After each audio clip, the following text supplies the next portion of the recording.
कंवारी ननद। अंजलि की उम्र लगभग 30 साल हो चुकी थी। वो एक स्कूल में टीचर की जॉब करती थी। अंजलि के घर में उसकी माँ के अलावा उसका छोटा भाई और भाभी भी रहा करते थे। 30 साल की उम्र होने के बाद भी अंजलि की अब तक शादी नहीं हुई थी। इस बात को लेकर अंजलि की माँ रुक्मिणी देवी काफी परेशान रहा करती थी। माँ, मैं स्कूल जा रही हूँ, जरा मेरा टिफिन तो दे दीजिए। अब क्या पूरी जिंदगी मैं तुझे टिफिन बनाकर देती रहूंगी? अरे कुछ सोचा भी अपने बारे में या बस ऐसे ही? क्या माँ, सुबह सुबह फिर वही बातें लेकर बैठ गई। माँ गलत क्या कह रही है अंजलि दीदी? इतनी उम्र हो चुकी है आपकी, माँ कब तक आपकी सेवा करती रहेंगी? भाभी, मैंने माँ को कब कहा कि मेरी सेवा करो? वैसे भी अपना टिफिन मैं खुद तैयार कर लेती हूँ, इस टेबल से उठाकर देने को ही तो कहा था। वैसे अंजलि दीदी, देखा जाए तो टिफिन उठाकर देने की उम्र तो आपकी है। आपका अपना घर परिवार बच्चे होते तो ये जिम्मेदारी आज आप पूरी कर रही होती। एक बात मेरी समझ में नहीं आती, अगर मेरी शादी नहीं हुई तो इसमें मेरी क्या गलती है? और तुम सब लोग मेरे पीछे क्यों पड़े रहते हो? अरे कुछ कहना क्या, पीछे पड़े रहना होता है। अपने छोटे भाई को देख, तुझसे 3 साल छोटा है लेकिन 2-2 बच्चे खेल रहे हैं आंगन में। मुझे आप लोगों की कोई बात नहीं सुननी, जा रही हूँ मैं। और आप में से किसी को मेरा कोई काम करने की जरूरत नहीं है, मैं खुद संभालूंगी। इतना कहकर अंजलि वहाँ से चली जाती है। शाम को जब अंजलि अपने स्कूल से लौटकर घर वापस आती है तो उसने देखा कि पड़ोस वाली निर्मला चाची वहाँ पर बैठी हुई थी। क्या बात है अंजलि बिटिया, नौकरी करके वापस आ गई? जी चाची जी, कैसी हैं आप? मैं तो ठीक हूँ बेटा, तुम बताओ शादी के बारे में कुछ सोचा या नहीं? अरे रहने दीजिए ना, इससे तो शादी की बात करना ही बेकार है। कुछ भी कहो तो गुस्सा करती है, बात बात पर आंखें दिखाती है। माँ, आप ऐसा क्यों कह रही है? मैंने कब आप पर गुस्सा किया? अरे अंजलि बेटा, तुम्हारी माँ ठीक ही तो कहती है। 30 की होने आई हो, अब तुम्हें भी शादी वादी कर लेनी चाहिए। चाची जी, आप तो ऐसे कह रही हैं जैसे शादी करने से मैंने मना किया हो। रहने दीजिए निर्मला चाची, हमारी अंजलि दीदी को अभी तक उनकी पसंद का दूल्हा नहीं मिला ना, इसीलिए वो शादी नहीं कर रही। भाभी, ऐसी कोई बात नहीं है। अरे तो फिर क्या बात है? तुम्हारी माँ ने तुम्हारे लिए इतने रिश्ते ढूंढे लेकिन तुम्हें कोई पसंद ही नहीं आता। क्या है ना चाची जी, हमारी ननद रानी नौकरी जो करती है ऐसे ही थोड़ी ना किसी को पसंद कर लेंगी। अरे भाई, नौकरी का घमंड है तो बात अलग है, कोई और बात हो तो बताओ, कोई रास्ता निकाला जाए। नहीं नहीं चाची जी, कोई बात नहीं है, बस मुझे अभी तक अपनी पसंद का कोई मिला नहीं है।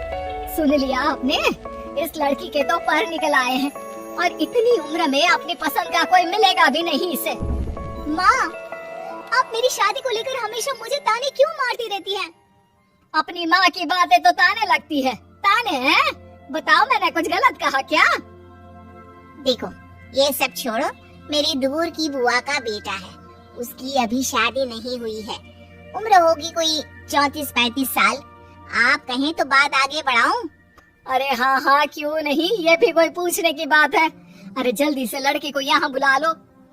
माँ, आप मुझसे पूछे बिना मेरी शादी की बात करने जा रही हैं और मेरी उम्र 30 भी पूरी नहीं हुई है।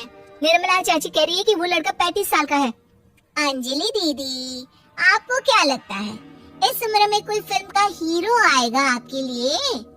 देखिए, अब पसंद और नापसंद की बात तो रहने दीजिए, पसंद करने की उम्र तो आपकी निकल चुकी, अब तो जो भी मिले उसी से शादी कर लीजिए, इसी में भलाई है। तेरी भाभी बिल्कुल ठीक कह रही है, अब जैसा रिश्ता मिले उसके लिए हाँ कर देना ताकि हम भी गंगा नहाए। ठीक है, चलिए मैं उस लड़के को कहती हूँ, वो कल ही अंजलि को देखने आ जाएगा। अगले दिन निर्मला चाची के दूर का रिश्तेदार अंजलि को देखने उसके घर आता है। उसका नाम था अजय। अंजलि जी, तो आप नौकरी करती हैं, वो भी स्कूल में? जी हाँ, मैं स्कूल में टीचर हूँ। हमारी बेटी बहुत होशियार है। अरे पढ़ने लिखने में इतनी होशियार है, इसीलिए तो इसकी नौकरी लगी है स्कूल में। हाँ हाँ ठीक है आंटी जी, जरा मुझे भी तो बात करने दीजिए आपकी बेटी से। जी पूछिए ना, क्या पूछना चाहते हैं? अंजलि मैडम, ये तो बताइए कि आपने अभी तक शादी क्यों नहीं की? बस ऐसे ही, कहीं कोई रिश्ता पसंद नहीं आया इसलिए। लेकिन क्या मैं आपसे पूछ सकती हूँ कि आपने शादी क्यों नहीं की? अंजलि, क्या कर रही हो तुम? लड़कियों को इस तरह की बातें नहीं शोभा देती। रहने दीजिए आंटी जी, आपकी बेटी काफी पढ़ी लिखी है, मैं उनके सवाल का जवाब दे ही देता हूँ। वो क्या है ना, मुझे भी अभी तक अपनी पसंद की कोई लड़की नहीं मिली। अच्छा अच्छा, कोई बात नहीं। वैसे आपकी तनख्वाह कितनी है, कितना कमा लेती है महीने का? जी यही कोई 25,000 महीने। बस 25,000? इतने से क्या होता है? इतने से तो आजकल घर भी नहीं चलता। आपके कहने का क्या मतलब है? अरे मैं तो ये सोच कर आया था कि नौकरी वाली लड़की है, आराम से 40,000 कमाती होगी। माफ कीजिएगा, आपका और मेरा रिश्ता नहीं हो सकता। जी कोई बात नहीं, मुझे भी आपके साथ शादी करने में कोई इंटरेस्ट नहीं है। अंजलि, किस तरह की बात कर रही हो? घर आए रिश्ते को ठुकरा रही हो तुम। दीदी अब इस उम्र में आपको इतनी अकड़ नहीं दिखानी चाहिए।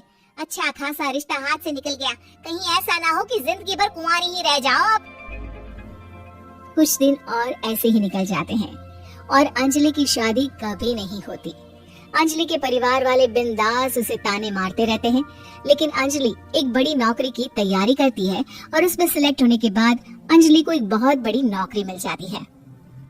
अब तो दीदी के नखरे और भी ज्यादा बढ़ जाएंगे भाई, अब तो इतनी बड़ी नौकरी जो लगी है, अब इनकी शादी होने से रही। माँ, मुझे नौकरी के लिए दूसरे शहर जाना पड़ेगा। आप जानती हैं ये बहुत बड़ी जॉब है और इसमें पैसे भी बहुत ज्यादा मिलेंगे।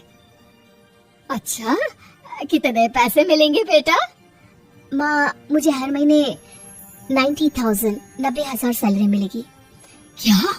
अरे वाह वाह, ये तो बहुत अच्छी बात है। लेकिन फायदा क्या? कितने भी पैसे मिले, शादी तो हुई नहीं ना तुम्हारी।